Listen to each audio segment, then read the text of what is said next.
Salim, selamat. Salah satu makna selamat adalah al-bara'ah, terbebas. Terbebas dari akidah-akidah yang menyimpang.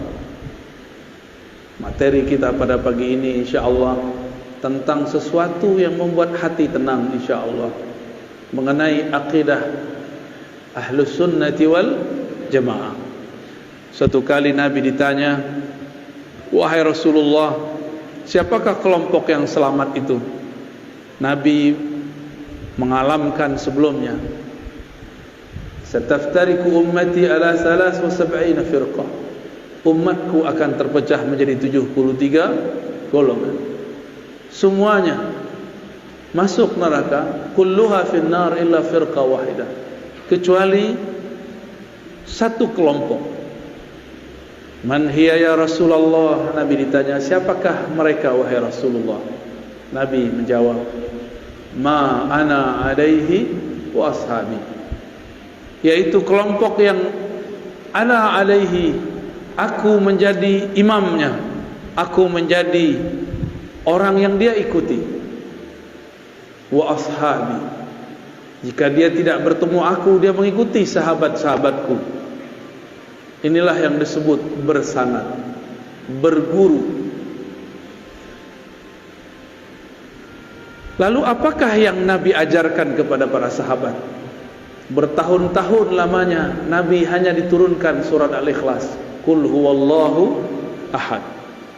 Sebelum ada perdebatan sifat 20, sebelum ada perdebatan tauhid uluhiyah, rububiyah, asma wa sifat, belum ada semua itu. Nabi diberikan yang sempurna dan sederhana. Walaupun saya penganjur untuk belajar sifat 20, tapi kalau Bapak Ibu susah memahaminya, saya berikan jalan yang lebih mudah. Mau? Mungkin di beberapa kajian sudah ada yang mengamati. Itulah yang ada dalam Qul huwallahu ahad.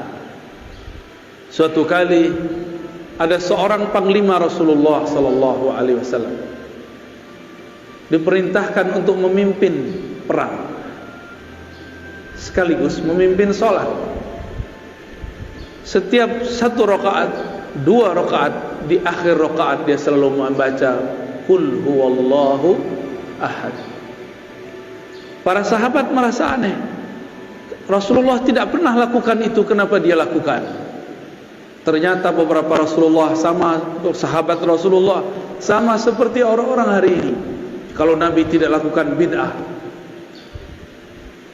Ternyata panglima ini lebih cerdas, tidak hanya strategi, dia juga cerdas secara fikih, cerdas secara rohani.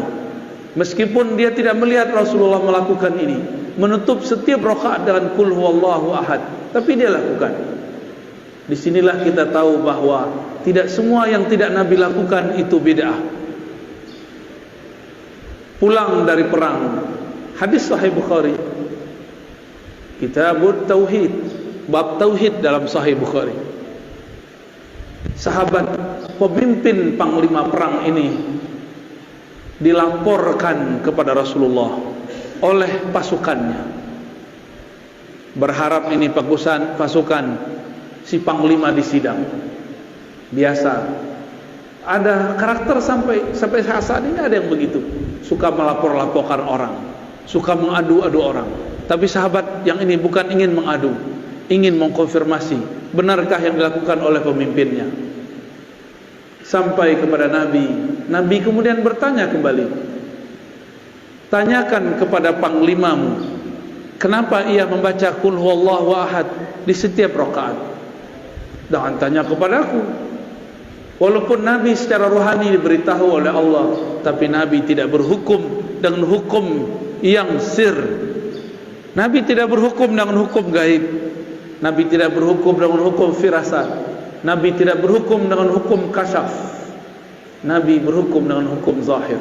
Tanya sahabatmu, panglimamu, kenapa ia menutup setiap rakaat dengan kulhu? Karena orang ini mau cari tahu, maka Nabi SAW langsung berikan dia tugas. Datanglah dia kepada panglima. Wahai tuan panglima, kenapa engkau selesai satu surat di setiap rakaat menutupnya dengan qul huwallahu ahad, padahal Rasulullah tidak pernah mengajarkan. Kira-kira begitu kalau diterjemahkan bebas. Apa jawaban orang ini? Ana uhibbuha, aku menyukainya, mencintai ayat ini, surat ini. Lianna fiha sifatullah, karena di dalam ada sifat-sifat dan nama-nama Allah. Heranlah si penanya ini, dan dia bawa jawaban itu kepada Rasulullah sallallahu alaihi. Sederhana jawabnya, bukan karena Rasulullah pernah lakukan, tapi karena di dalamnya ada nama-nama Allah, sifat-sifat Allah. Disampaikan kepada Nabi jawabannya. Apa kata Nabi?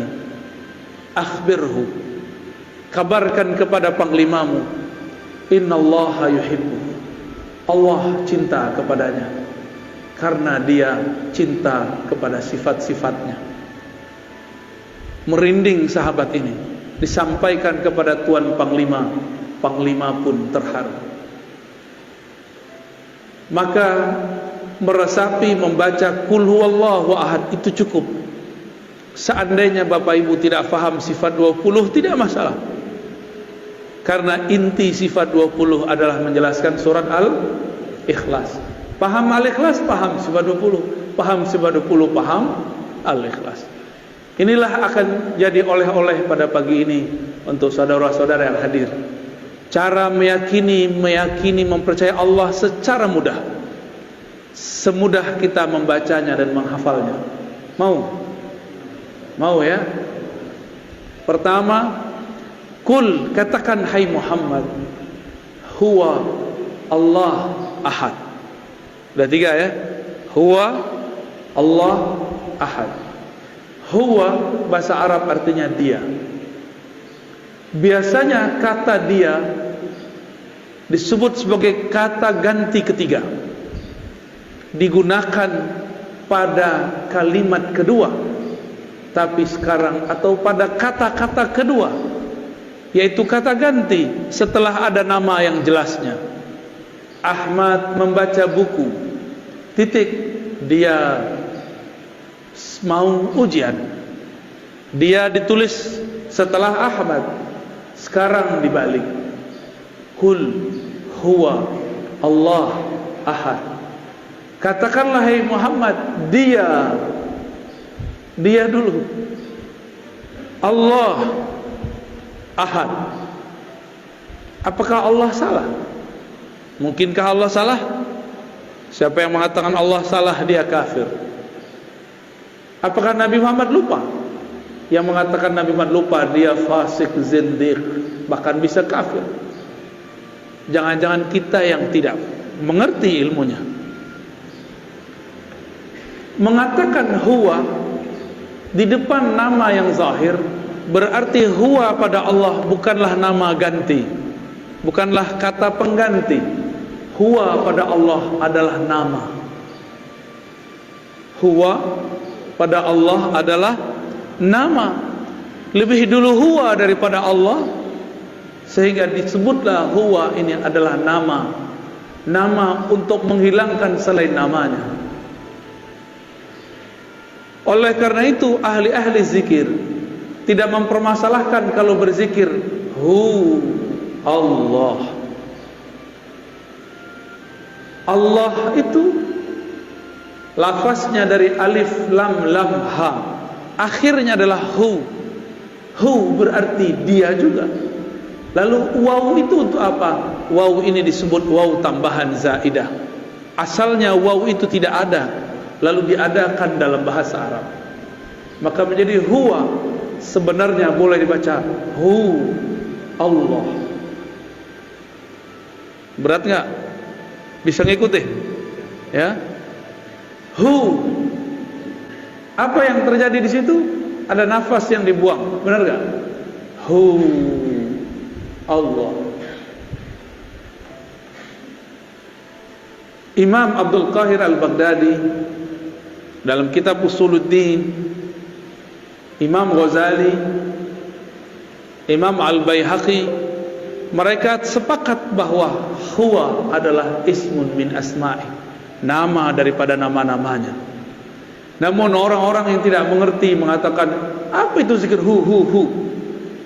Hu itu nama. Allah mengatakan, qul ud'ullaha aw ud'ur rahman ayyaman tad'u falahul asmaul husna. Panggillah Allah, panggillah Rahman, atau dengan mana-mana nama engkau boleh memanggilnya. Jika huwa adalah bagian dari namanya, maka hu boleh dijadikan panggilan. Maka jangan heran Imam Ahlus Sunnah Abul Hasan Asy-Syadzili, siapa namanya? Abul Hasan Asy-Syadzili, salah satu wali kutub di zamannya. Dia berzikir dengan salah satu nama, Yahu, Yahu. Wahai yang menyebut dirinya dia, wahai yang menyebut dirinya dia.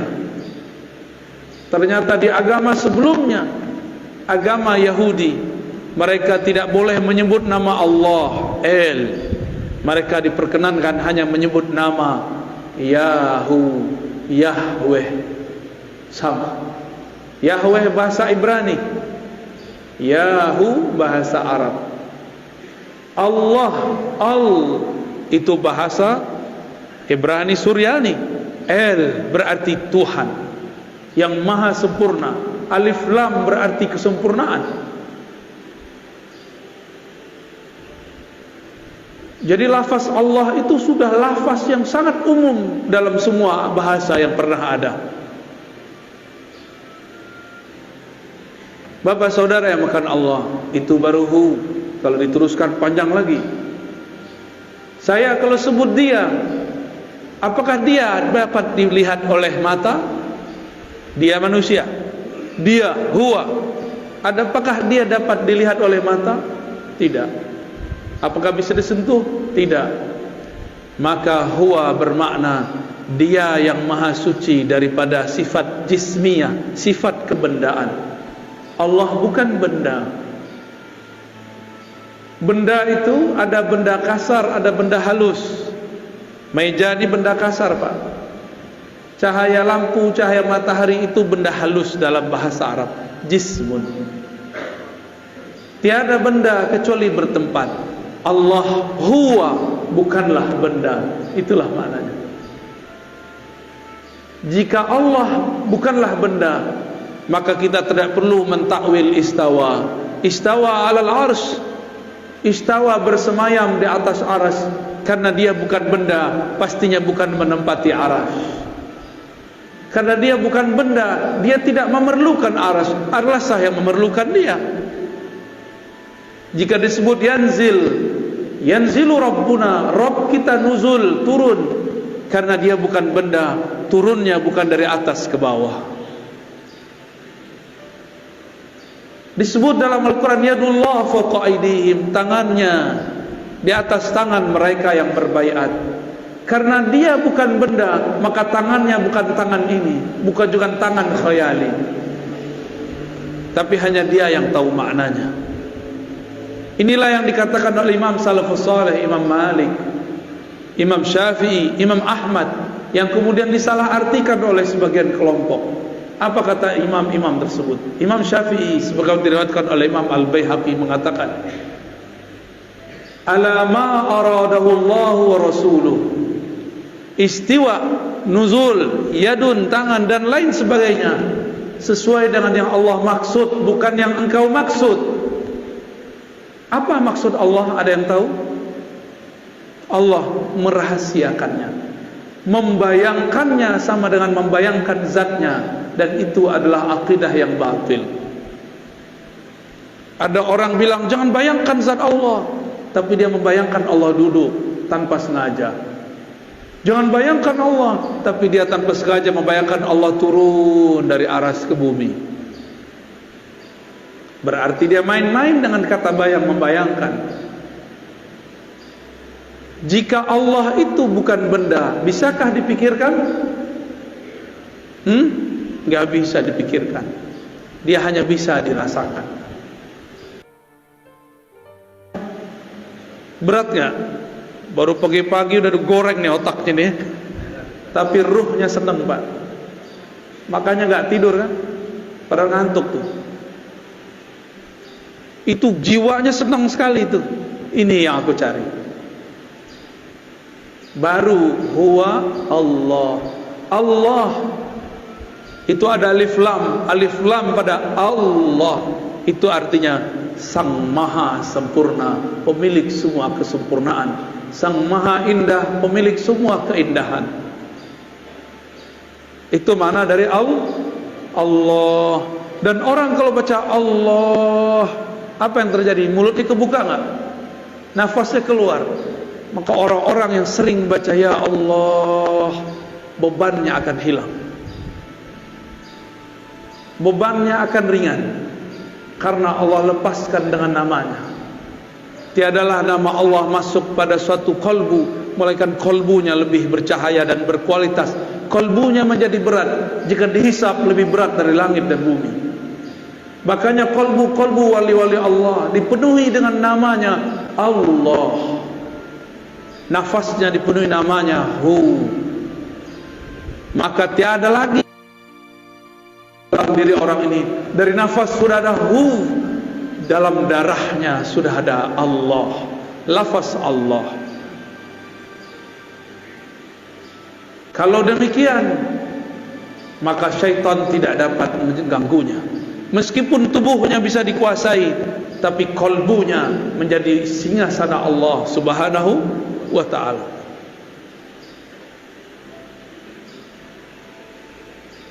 Allah di dalam surat Luqman dikatakan wala in sa'altahum man khalaqas samawati wal ard la yaqulunna Allah.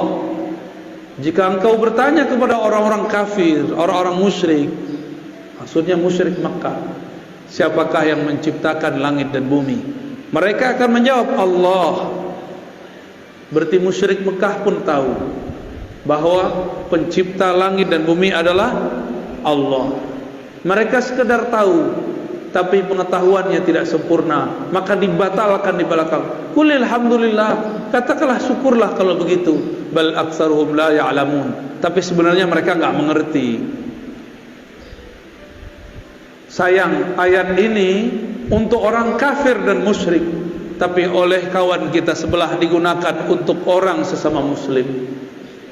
Mereka mengatakan para sufi, para orang-orang Asy'ari sama akidahnya dengan orang musyrik, percaya Allah pencipta tapi tidak menyembahnya. Maka jangan heran nanti kelompok-kelompok ekstrim ini sekarang sudah mengatakan sufi agama baru. Mereka menuduh Asy'ari sebagai kelompok-kelompok yang sesat, menyesatkan.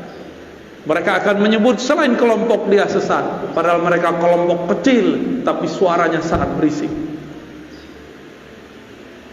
Dulu pendiri-pendiri gerakan besar di dunia, pendiri Nahdlatul Ulama, Tarbiyah Islamiyah, Muhammadiyah di Indonesia, semuanya adalah orang yang berakidah Asy'ariyah, meyakini sifat 20. Pendiri Wasliyah, Al-Khairat, NW Nahdlatul Watan, Matali'ul Anwar, semuanya berakidah Asy'ariyah, Ahlus Sunnah wal.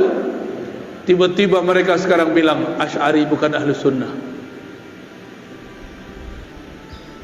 Al-Azhar Ahlus Sunnah, Asy'ariyah, langsung ditulis.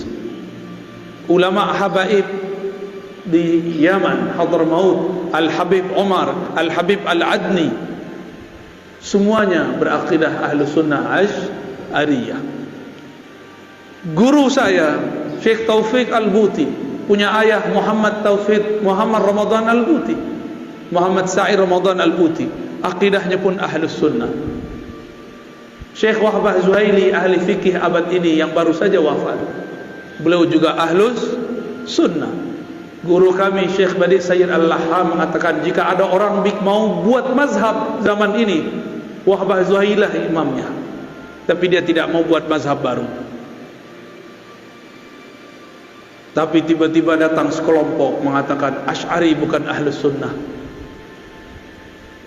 tapi suaranya berisik, ya. Seakan-akan dia lebih mengerti akidah Asy'ariyah daripada kita. Bahkan beberapa ustadz mereka sudah mulai terang-terangan di YouTube, di Facebook mengatakan Asy'ariyah firqatun dhallah, Asy'ari kelompok yang sesat. Di Malaysia sama, mereka sudah mulai muncul. Di India ada satu madrasah Duaiban, itu madrasah untuk kajian-kajian ahlu sunnah, kajian hadis. Jemaah tabligh, orang-orang yang mendirikannya berasal dari kajian-kajian yang ada di Duaiban dan beberapa madrasah-madrasah sekitar India, Pakistan. Mereka berakidah Asy'ariyah Maturidiyah. Datang Albani mengatakan, tidak, kalian sufi baru, kelompok sesat. Di mana lagi?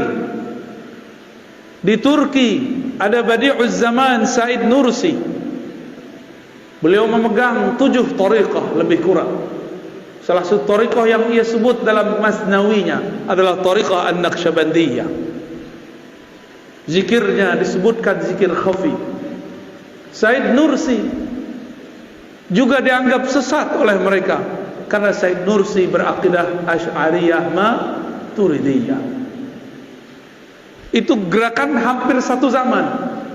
Pendiri Jemaah Tabligh Maulana Ilyas Al-Kandahlawi, akidahnya Ahlussunnah. Di Mesir ada namanya Hasan Al-Banna, pendiri Ikhwanul Muslimin yang awal, bukan yang setelahnya. Dia Ahlus Sunnah, tapi yang setelahnya Syed Qutb sudah terpengaruh oleh kelompok takfiriyah. Maka saya selalu membedakan Ikhwan Muslimin Hasan Al-Banna dengan Ikhwan Muslimin Syed Qutb. Jika ada di negeri ini orang mengikuti Ikhwan Muslimin, kita tanya, Anda mana? Anda ikut imam yang mana? Sebelum itu ada Syekh Muhammad Ali As-Sanusi di Afrika bagian utara. Dia seorang ahli hadis, mursyid tariqah Idrisiyah As-Sanusiyah, berakidah Asy'ariyah, bermazhab Maliki. Apalagi semuanya berakidah Asy'ari. Jika kita sebut akidah Asy'ari sesat, Imam Nawawi yang namanya dicatut hari ini menjadi nama kelompok mereka, akidahnya Asy'ariyah. Siapa lagi? Sebut semua ahli hadis yang kamu tahu, rata-rata dia Asy'ariyah. Jika dia hidup sebelum zaman Asy'ari, akidahnya menjadi dasar Imam Asy'ari. Satu kali ada seorang imam namanya Abu Dzar Al-Harawi, pemegang sanad Sahih Bukhari. Dia berguru kepada murid dari muridnya Imam Bukhari. Datang ke Baghdad, bertemu kawannya bernama Imam Ad-Daruqutni. Imam Daruqutni ini kemudian bawa Abu Dzar Al-Harawi, penghafal Sahih Bukhari, untuk bertemu seorang syekh di suatu masjid di tengah kota. Dan kemudian dia takjub, ini imam luar biasa. Ketika keluar, Imam Daruqutni ngasih tahu, tahukah kamu wahai Abu Dzar ahli hadis, bahwa yang tadi ngajar itu adalah Al-Baqillani. Siapa Baqillani? Imam Baqillani adalah murid dari muridnya Imam Asy'ari. Baqillani berguru kepada Imam Abul Hasan Al-Bahili. Imam Al-Bahili murid langsung Asy'ari. Abu Dzar Al-Harawi kemudian mengatakan kepada Rukunni, izinkan aku ngaji, duduk menjadi murid Al-Baqillani. Maka bertemulah mereka esok hari. Daruqutni memuji Baqillani. Apa kata Daruqutni? Inilah imam penghancur bid'ah, penegak sunnah, ahlus sunnah yang hakiki. Jadi dulu ulama ahli hadis jika menyebut pemberantas bid'ah, ahlus sunnah, yang dimaksud adalah imam-imam Asy'ariyah. Tapi mereka sekarang putar sejarahnya. Akhirnya Abu Dzar Al-Harawi, pemegang Sahih Bukhari, selesai ngaji, karena dia ulama, tidak sampai 6 bulan sudah hafal semua yang dikalamkan Baqillani. Dan dia pun berangkat ke Mekah. sampai di Mekah. Tiadalah Baqillani punya murid ini namanya Abu Zar Al-Harawi. Ia duduk di satu tempat, melainkan Abu Zar Al-Harawi ini dikerubungi oleh semut-semut penuntut ilmu. Karena Abu Zar Al-Harawi adalah manisan yang sangat manis, ilmunya sangat lengkap. Belajarlah banyak orang kepada beliau. Belajar Sahih Bukhari plus akidah Imam Asy'ari. Inilah perkembangan nyata, sejarah nyata dalam umat Islam, bahwa Sahih Bukhari diajarkan bersamaan dengan akidah Asy'ariyah. Tapi mereka sekarang juga mengajarkan sunnah, tapi sunnahnya bertentangan dengan akidah pemegang sanad Sahih Al-Bukhari. Walhasil murid-murid Abu Zar, karena dia tinggal beberapa waktu di Mekah, muridnya menyebar ke timur, ke barat, ke utara, ke selatan. Menyebarlah sampai sekarang bertemu salinannya di Maroko, tempat UAS dulu pernah kuliah. Bertemu salinannya, salinan Sahih Bukhari dan penjelasan-penjelasannya, bahwa Abu Zar Al-Harawi ilmunya sampai dibawa ke Maroko. Zaman itu belum ada bus, belum ada mobil, belum ada pesawat, tapi ilmunya dari Mekah dibawa orang ke ujung Afrika bagian barat. Luar biasa. Maka kelompok-kelompok ekstrim Mujassimah yang menjisimkan Allah menuduh Abu Zar dengan kata laknat, laknatullah ala Abi Dzar. Jadi dari dulu ahli hadis yang ahlu sunnah sudah disesat-sesatkan, seperti mereka juga menyesatkan kita hari ini. Jadi jangan heran kalau mereka mengatakan laknatullah alaika ya Razi. Wajar. Saya sekarang mengajarkan Sahih Bukhari, sekalian mengajarkan akidah Imam Asy'ari. Mereka khawatir gelombang Abu Zar Al-Harawi terjadi kembali. Gimana Bapak Ibu? Takut? Mau dihidupkan lagi? Hidupkan lagi. Di sini saya yakin ada ulama-ulama yang ahlullah, yang mereka bisa membaca kitab-kitab Allah dengan hati yang tenang, pikiran yang tajam. Bergurulah kepada mereka. Itu baru kul huwallah. Sekarang kita pindah ke ahad. Ahad. Apa makna ahad? Esa, tunggal. Bukan satu. Satu itu masih bisa dibilang. Tunggal tiada duanya. Esa tiada keduanya. Kalau satu masih ada dua. Ini perbedaan angka satu dengan Esa. Wahid dengan ahad berbeda. Ahad itu adalah kesendirian Allah dengan zatnya.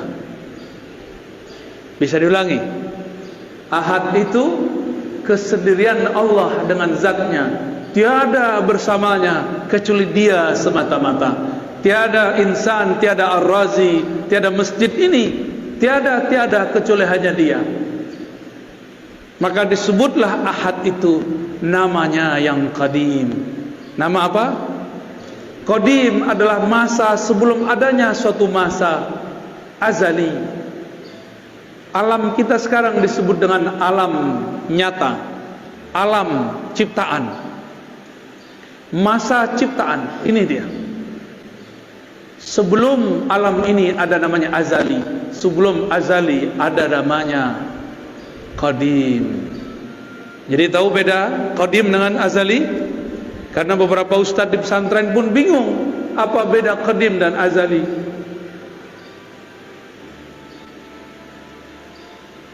Allah itu qadim, sebutannya ahad, hanya dia sendiri.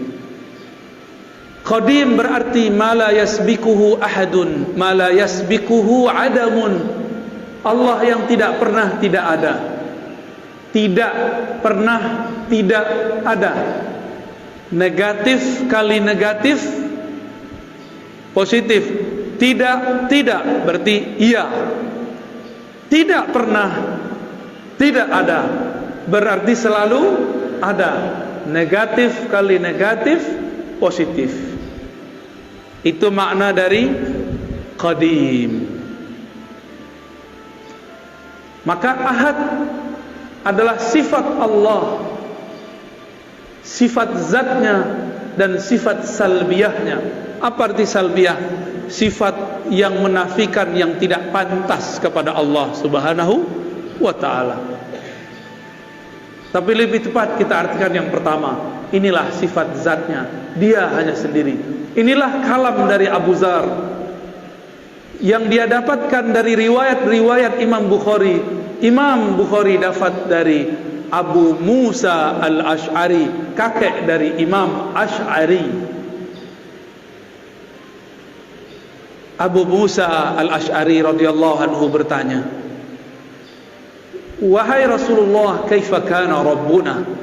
Bagaimanakah sebenarnya hakikat Tuhan kita? Jadi memang wajar Imam Ash'ari kemudian jadi imam ahli akidah, karena kakeknya dulu bertanya akidah. Jadi genetik DNA itu memang suatu hal yang sangat normal. Jangan-jangan Bapak Ibu ini jadi orang soleh sekarang karena doa orang terdahulu. Jangan sok soleh dulu. Jangan-jangan ini berkah dari mereka. Alhamdulillah. Doakan mereka. Maka kita selalu mengatakan, Allahumma ighfir lana wa li abaina wa ummahatina. Ya Allah, ampunkan kami dan kakek-kakek kami, orang tua kami, nenek-nenek kami, ibu-ibu kami. Siapa tahu berkah doa mereka kita bisa bangun subuh pagi ini. Alhamdulillahi Rabbil Alamin. Abu Musa bertanya, mengagetkan tentunya.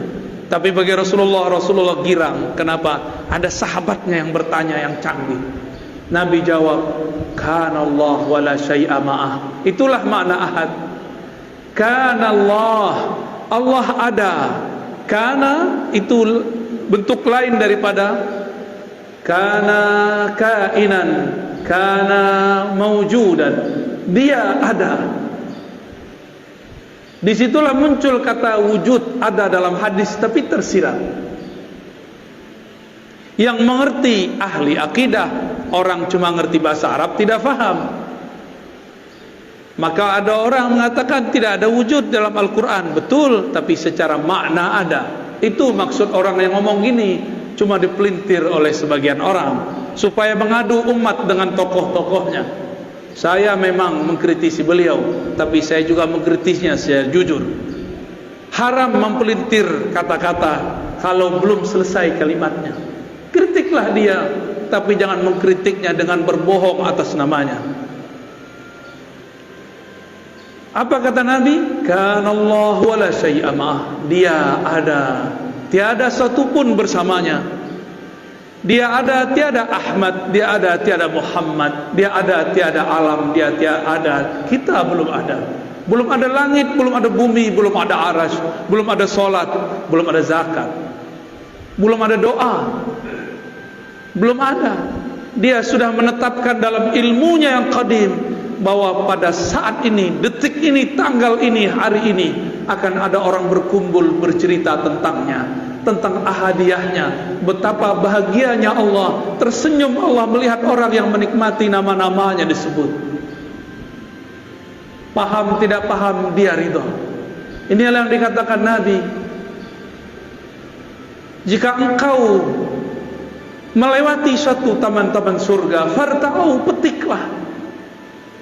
Apakah itu taman surga wahai Rasulullah? Majelis-majelis zikir. Zikir itu ada zikir menyebut namanya, ada zikir mempelajari sifat-sifatnya. Inilah kajian akidah dan tauhid. Bahkan lebih tinggi kajian menyebut sifatnya daripada hanya menyebut-nyebut namanya. Orang-orang yang mengerti sifat Allah, makamnya lebih tinggi di sisi Allah daripada orang yang hanya mengenal namanya. Seperti orang yang tahu nama seseorang tapi tidak tahu siapa yang punya nama. Bapak Ibu jamaah subuh di hari Jumat, hari Kamis, apa Jumat? Hari Jumat berkumpul dalam pagi ini dua keberkahan, barakatus sabah, barakatul Jumat. Keberkahan subuh, keberkahan Jumat. Jadi ahad, apa arti ahad? Esa, dia dengan kesendiriannya. Tiada alam, tiada surga, tiada neraka, tiada ahad kecualilah ia saja. Tiada Ahmad kecuali setelah ia hembuskan. Baru kalau faham ahad, berarti Allah perlu kita enggak? Allah sekarang masih ahad enggak? Alam dicipta, Allah masih ahad enggak? Berarti Allah masih sendiri? Jadi hanya Allah yang boleh jomblo, antum enggak boleh jomblo. Allah itu maha jomblo, maha sendiri. Itulah tanda zat yang sempurna. Kenapa kita perlu menikah, perlu teman? Karena kita tidak sempurna. Allah tidak perlu semua itu karena dia maha sempurna. Itulah alif lam dalam lafaz Allah. Kenapa saya jatuh cinta? Karena saya tidak sempurna. Saya butuh objek yang dicintai dan butuh orang yang mencintai. Allah mencinta karena dia bukan benda, dia bukan hanya sifat, dia zat yang maha sempurna. Semua cinta darinya. Jika disebut dia mencintai seseorang, mencintai sekelompok, berarti Allah memberikan, memancarkan kesempurnaannya kepada orang itu. Bukan berarti Allah memerlukan orang itu. Itulah beda kata cinta pada Allah dengan cinta pada kita. Allah mengatakan innallaha yuhibbut tawwabin. Allah mencintai orang-orang yang taubat berkali-kali. Artinya Allah akan memantulkan kesempurnaan ampunannya pada orang yang bertobat. Ini disebut dengan tauhid ahadiyah. Apa namanya? Disebut juga dengan sifat qadimiyah. Tauhidnya tauhid ahadiyah, sifatnya sifat qadimiyah. Selamat pusing. Kok baca istilah ini, saya udah kurangin istilahnya, udah didiskon. Ya, udah didiskon nih Bapak Ibu ini. Udah rukhsah, ya. Ya udahlah, kalau enggak hafal istilah, cukup katakan ahad, hanya dia. Itulah yang kita baca ba'da salat. La ilaha illallah wahdahu la syarikalah. Lahul mulku wa lahul hamdu yuhyi wa yumiit. Wa huwa ala kulli syai'in qadir. Tiada yang berhak disembah kecuali Allah. Wahdahu la syarikalah. Dialah satu-satunya, tiada sesuatu di sampingnya. Tiada sesuatu yang berserikat dengannya. Apa maknanya? Allah kirim Jibril bukan berarti ia butuh Jibril. Jibril yang perlu dikhidmahkan oleh Allah. Allah kirim Mikail untuk mengantarkan rezeki. Bukan Mikail membantu Allah, justru Mikail terbantu karena berkhidmah kepada wali-wali Allah. Mikail membantu Allah atau membantu kekasih Allah? Membantu hamba Allah. Ya, Mikail tugasnya mengantarkan rezeki. Benar. Untuk Allah atau untuk hamba Allah? Jadi Allah perlu Mikail atau Mikail perlu Allah? Mikail perlu Allah. Maka jika disebut istawa al-ars, dia bersemayam di atas aras, bukanlah ia memerlukan aras, justru araslah yang memerlukannya. Kalau bahasa aras itu ilmunya ilmu mi'raj. Semoga nanti ada ustadz yang menjelaskan tentang hakikat mi'raj di sini. Maka akan faham apa makna aras. Aras bukan tempat tinggal, bukan tempat ia berada, karena dia sudah ada sebelum aras. Jika dia ada di atas aras, berarti sudah ada dualisme. Satu dia, satu aras. Berarti syirik. Batal ahadiyahnya. Ahadiyah ini nama lainnya tauhid uluhiyah. Maka tauhid uluhiyahnya kita berbeda dengan uluhiyah yang sebelah. Paham? Mereka tauhid uluhiyahnya Allah bersama aras. Allah di atas aras, berada di atas. Kita tidak. Karena sesuai hadis Bukhari, Nabi lebih faham daripada ente. Nabi ngomong, kana Allah wala syai'a ma'ah. Allah ada, aras belum ada. Maka sekarang dia tetap sendiri karena dia sempurna, tidak berubah-ubah. Apa ciri-ciri sesuatu yang sempurna? Dia tidak berubah. Apa ciri-ciri sesuatu yang akan sirna? Dia berubah. Bapak dulu lahir udah ada uban, Pak? Belum, Pak ya? Maaf Pak ya, aneh tanya Pak ya. Lahir udah ada uban belum? Belum. Sekarang ada uban. Berubah nggak? Dulu lahir segede ini nggak? Sebesar ini nggak? Lahir sebesar ini, rojol, emaknya langsung mati. Kenapa? Anaknya lebih gede dari emaknya. Mungkin pecah perut maknya kali ya. Wah, nggak mungkin. Kita lahir kecil, jadi balita, jadi anak-anak, jadi remaja, jadi dewasa, tahu-tahu sudah beruban, Pak. Saya sudah ada uban. Untungnya jenggotnya belum beruban, jadi belum ketahuan tuanya. Cuma sok-sok tua. Lihat Pak perubahannya, bercermin sesekali. Ya Allah. Aku dulu masih main kejar-kejaran sama temanku. Dulu masih berenang di kali, masih guling-guling di pasir, masih merengek kepada mak bapakku. Sekarang bukan aku yang merengek, anakku merengek, cucuku merengek. Aku sudah berubah ya Allah. Perubahan apa lagi ya Allah? Kalau sudah tua apa lagi? Dijemput nyawanya. Sudah siap belum? Tapi kalau sudah kenal ahad harusnya siap. Walaupun amal belum banyak, cukup katakan ya Allah, modalku satu, Qul huwallahu ahad. Selamat Pak. Jadi nanti kalau mau bangun tidur, bangun dari alam kubur, katakan huwallahu ahad, huwallahu ahad. Malaikat bingung mau hisab. Ini orang udah sakar, udah mabuk berallah, bertuhan. Udahlah, biarin tidur aja lah ya. Temannya Allah, ahlullah, aulia Allah. Maka biasakan sebelum tidur baca qul huwallahu ahad. Biasakan bangun tidur baca Allahu ahad. Biar bangun tidur itu, kalau bangunnya nanti bukan di bumi ini, tapi bangunnya di alam barzakh, malaikat penunggu di alam barzakh hormat kepada kita. Wow, ada panglima, ada jenderal wali-wali Allah masuk ke tempat kita. Ayo kita sambut. Mau tidur wajib baca qul, bangun baca Allah ahad, Allah ahad, baru baca doa. Ya, Bapak nggak percaya nanti protes kalau udah meninggal ya. Gimana cara protesnya? Bisa Pak, datangin saya lewat mimpi. Kalau diizinin, biasanya nggak diizinin Pak. Cukup kata malaikat. Malaikat mau nanya, man rabbuka? Kita udah bilang Allah ahad, Allah ahad, Allah ahad, Allah ahad. Bingung malaikat mau nanya, ilmunya lebih tinggi dariku, kata malaikat. Mungkar nakir itu tugasnya cuma mengatakan man rabbuk, man nabiyuk, siapa Rabbmu, siapa nabimu. Dua aja tugasnya. Tapi sebelum itu lamanya bukan main.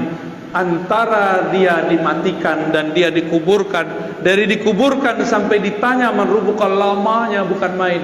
Gak bisa langsung ketemu Allah Pak. Enak amat langsung ketemu Allah. Kalau gitu saya mau mati langsung aja ya. Gak mudah.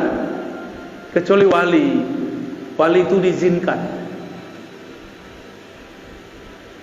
Bapak Ibu yang dimuliakan Allah, itulah tauhid ahadiyah. Tauhid apa? Gampang ya. Dalam ahadiyah terhimpun sifat zatiyah, nafsiyah, dan sifat salbiyah. Allahus samad, ini yang terakhir ya. Tapi sebenarnya kalau diterusin masih banyak tuh, ada 3 ayat lagi ya. Allahus samad, Allah lah tempat semua makhluk bergantung. As-samad inilah sifat ma'ani. Disebut tauhid samadiyah. Itulah yang disebut ilmun hayat sama basar. Ya. Kalam, qadir, yani qudrah, iradah, itu dia di samad. Allahus samad artinya semua dari kita, bahkan satu helai di tubuh kita memerlukan campur tangannya. Yang menumbuhkan rambut Allah atau kita? Yang mengedipkan mata kita apa Allah? Yang mendenyutkan jantung Allah apa kita? Beneran? Coba kedipin matanya. Ting. Tuh, nggak kedip. Kedipin matanya, Pak. Bisa? Tuh, jadi kaku kan? Selama ini antum sadar atau tidak mata berkedip? Nggak sadar kan? Itu yang sadar Allah. Jadi kita udah lupa sama mata kita, Allah nggak lupa untuk menggerakkan mata kita. Coba tanya dokter, kalau mata nggak kedip gimana? Rusak mata kita. Ingat nggak Pak, jantungnya denyut, berdetak? Nggak ingat. Kita nggak sempet hatta tanya tuh dokter, Pak dokter, Bu dokter, kamu ngurus jantungmu nggak? Bilang ke jantungmu, tung, berdenyut yang biasa dong. Pas ketemu kekasih, dia deg-degan, duh. Kita ngomong ke jantung, tung, yang tenang, tung. Gak bisa, dia bergerak terus. Karena bukan kitalah yang mendenyutkan satu denyutan dalam jantung. Allah Subhanahu. Maka kita gak sadar alam yang dalam tubuh ini bergerak. Apakah Bapak Ibu yang mengalirkan darah ke ujung jari, darah ke ujung rambut, ujung kepala?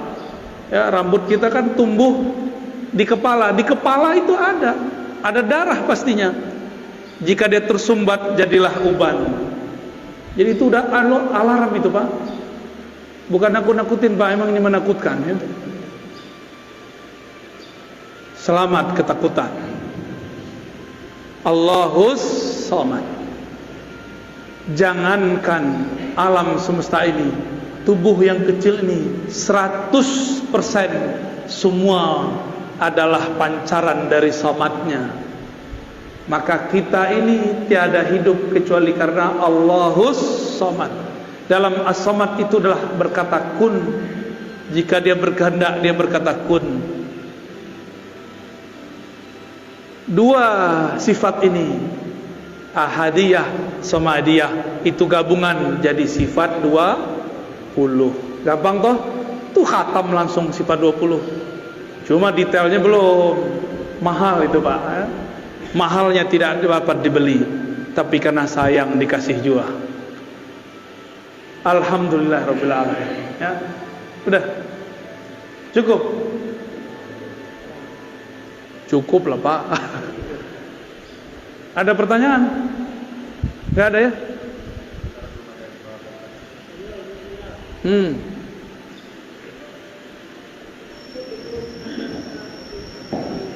Sebelum Azaliyah, Asy'ari, bagus. Itu sering dijadikan oleh kelompok tertentu untuk mentasykik umat. Pertanyaan bagus Pak. Mungkin itu juga yang bikin Bapak galau selama ini ya. Sebelum Imam Asy'ari, apa akidah umat? Apakah Rasul ikut Asy'ari? Ya nggak mungkin. Asy'ari baru hidup abad ketiga Hijriah. Kata kawan, ente mazhab Syafi'i, tapi kok akidahnya Asy'ari? Coba Syafi'i ikut Asy'ari nggak? Saya sudah sering mengatakan pertanyaan begini, pertanyaan yang bisa menyebak dirinya sendiri. Syubhat itu masuk ke pikiran kita Pak. Dulu saya begitu. Sampai 2006 saya belum yakin Asy'ari sebagai imam ahli sunnah. Bayangkan, sampai tahun 2006. Jangan sampai Bapak tahun sekarang masih belum yakin juga Asy'ari sebagai imam ahlus sunnah. Cukup saya yang terakhir begitu Pak. Imam Asy'ari itu menulis dalam muqaddimah kitab Al-Ibanah, akidahku ini adalah akidah yang aku riwayatkan dari murid-murid Imam Ahmad. Akidah ini akidah Imam Ahmad bin Hanbal. Ahmad bin Hanbal mengambil akidahnya dari Syafi'i, Imam Syafi'i dari Malik, Malik dari Nafi', Nafi' dari Ibnu Umar, Ibnu Umar dari Rasulullah sallallahu alaihi wasallam. Sebelum Imam Bukhari, orang pakai hadis apa? Imam Bukhari, tahu Imam Bukhari? lahir akhir abad kedua, wafat pertengahan abad ketiga. Sebelum Imam Bukhari ikut sunnah lewat siapa? Lewat Imam Syafi'i. Imam sunnahnya Imam Syafi'i. Coba lihat gelarnya Imam Syafi'i, Imamus Sunnah. Keberhasilan seorang guru jika muridnya lebih populer darinya, lebih terkenal dalam hadis darinya.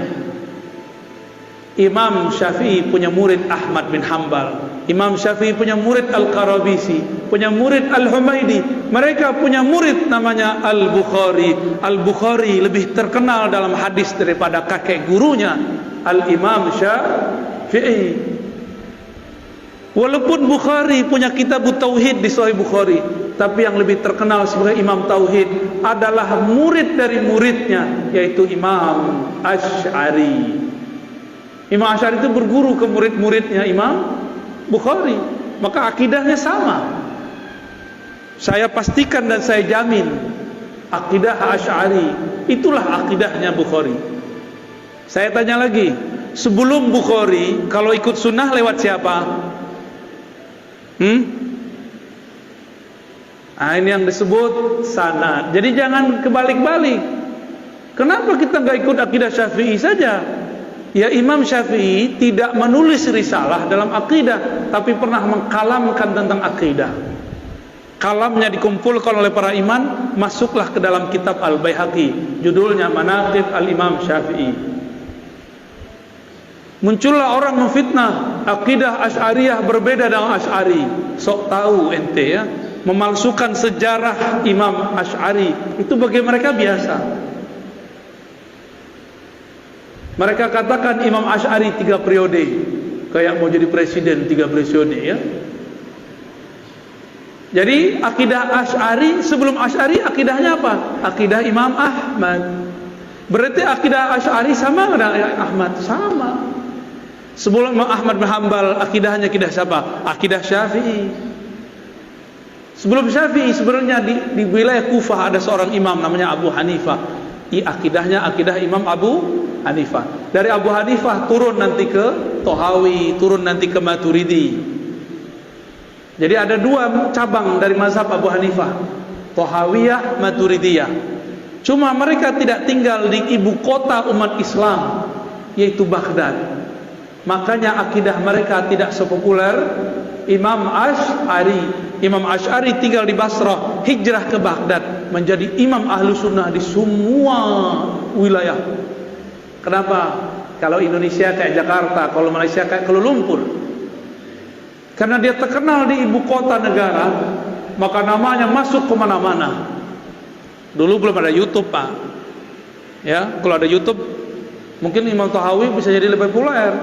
Imam Maturidi lebih populer mungkin. Tapi tetap saja Allah populerkan, walaupun belum ada YouTube dan Facebook ya. Hebat nggak tuh Allah?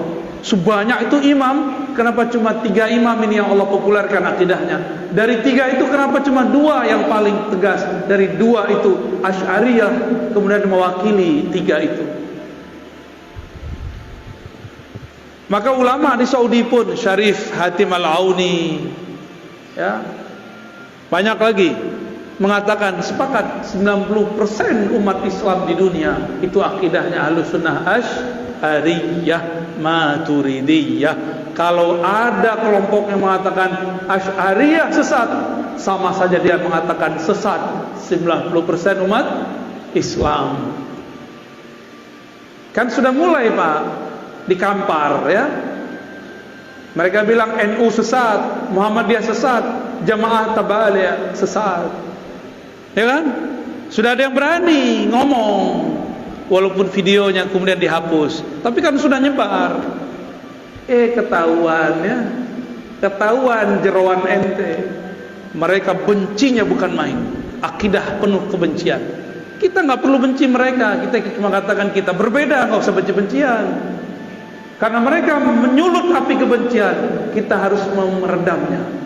Karena banyak orang awam pun terbakar oleh kebencian itu dan salah faham. Terjawab, Pak? Alhamdulillah. Cukup? Saya rasa cukup, Bapak Ibu yang dimuliakan Allah.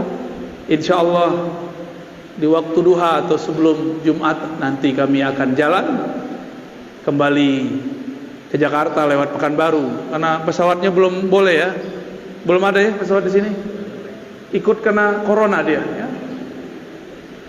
Semoga yang hadir di sini semua akidahnya diterima di sisi Allah.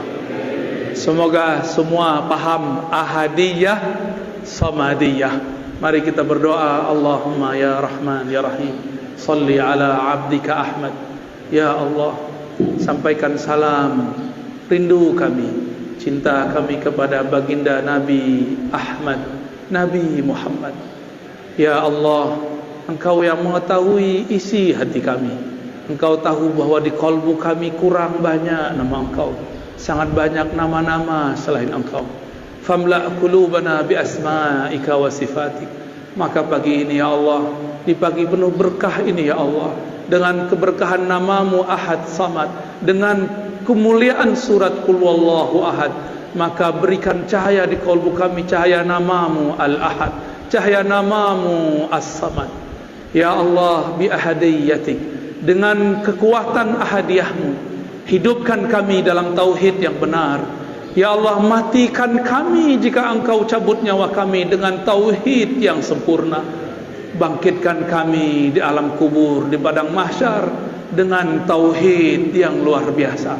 Selamatkan kami dalam mizan, selamat kami dalam hisab, selamatkan kami menyeberangi sirat, selamatkan kami dari siksa neraka-Mu dengan Ahad, dengan Samad. Allahumma ya Ahad ya Samad, salli ala Sayyidina Muhammad. Allahumma ya Ahad ya Samad, salli ala al-Mahdi khalifatika ya Ahad. Ya Allah, jika Kau panjangkan umur kami, jadikan kami orang-orang yang berjuang dengan Imam Al-Mahdi yang sebenarnya. Jaga kami dari kesesatan Al-Mahdi palsu. Ya Allah, jaga kami, keturunan kami dari fitnah akhir zaman. Kuatkan kalbu kami, bimbinglah kami, wafatkan kami, keluarga kami, kekasih-kekasih kami, kawan-kawan kami, tetangga-tetangga kami, kawan salat kami, dalam namamu ya Allah, ya Ahad, ya Allah, ya Samad.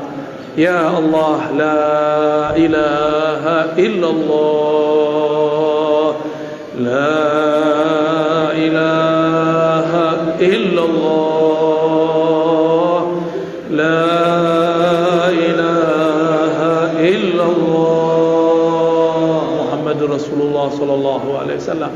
Rabbana atina fid dunya hasanah wa fil akhirati hasanah wa qina adzabannar.